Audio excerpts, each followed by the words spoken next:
Hi, it's Daniel and Tiffany with Stunning Stays. We are talking about what is the most common thing that people miss when analyzing properties. I have so many lists of wholesalers that they just send me deals. They send me their list of what's available. They send it out as a blast. They say, here's what we got available. And sometimes they'll do one-offs and they'll say, hey, here's this deal. And they'll tell me the numbers and they'll tell me certain things about it. And then I'll come back and I'll question them and I'll question the numbers and say, well, where are you getting this number from? And I'll ask them, hey, does it include these two things? And these are the two things that I see missed almost all the time, okay? First off is, does it include a management fee for a long-term buy and hold property? We focus on long-term buy and hold. Does it have a management fee? Okay, we always factor in 8% for a management fee. Second thing, does it factor any budget for maintenance? Okay.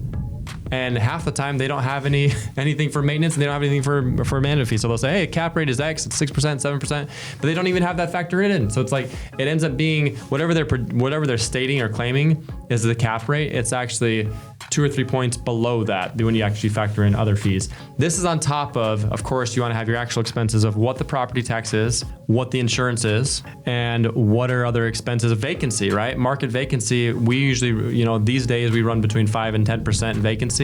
You want to factor in a number in there, 7, 8%, somewhere in there, depending on what the actual market vacancy is. So like when we got into real estate, we factored in 25%. Hyper conservative. We were, That's not typical, but not only that, back then it was high vacancy. It was. So you kind of need to know the vacancy in the market, because if you go to Tucson, you're closer to 10%. If you're analyzing properties at 5, but the market's 10, then you're way off, and you're going to be hurt by that. So you need to know a little bit about the market and make sure you're analyzing a property correctly. Because if I go in and I say, I can get this property for 2% vacancy, but in the market you're running 5 to 10, then you're going to be hurt at the end of the day.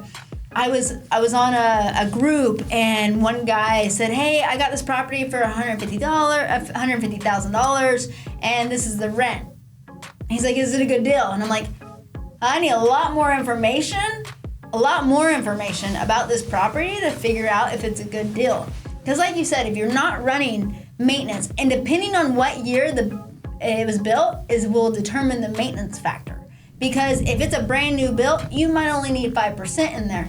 But if it's a C-class or 1980s, you're gonna need a lot more. You might need 15 to 20%, depending on the build, the structure of it. So you need to know a little bit about that, because maintenance can drain you and kill you if you're not up on top of what it could cost to take care of this building. And if you defer maintenance, then you're gonna have a dilapidated building that's gonna cost you a lot more in the future. So all these things are important. Like you said, one thing you got to realize, if it's a multifamily and you look at landscaping, does it have a pool? All these factors determine what to make an analysis on the property. Absolutely. It's always better to be more conservative than otherwise. For example, if the actual vacancy, the average market vacancy is 5%, but you're factoring in 10%, that's always a better approach, to be more conservative.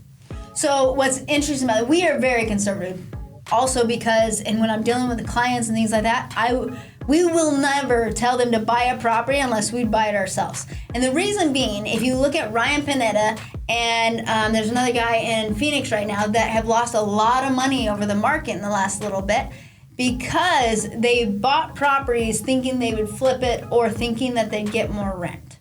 Now, you can do that, but when that market flips, you're going to be hurting, because when the market flipped, they started losing a lot of money on their real estate, because all of a sudden rents are flatlining, properties aren't worth as much. So you have to, that's one reason why we're conservative.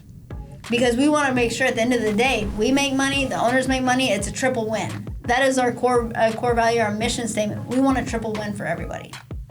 Locally here in the Phoenix market, with a lot of the syndicators for multifamily, they were way over leveraged, had hardly any equity, and now these deals aren't even worth the loans on them. Nope.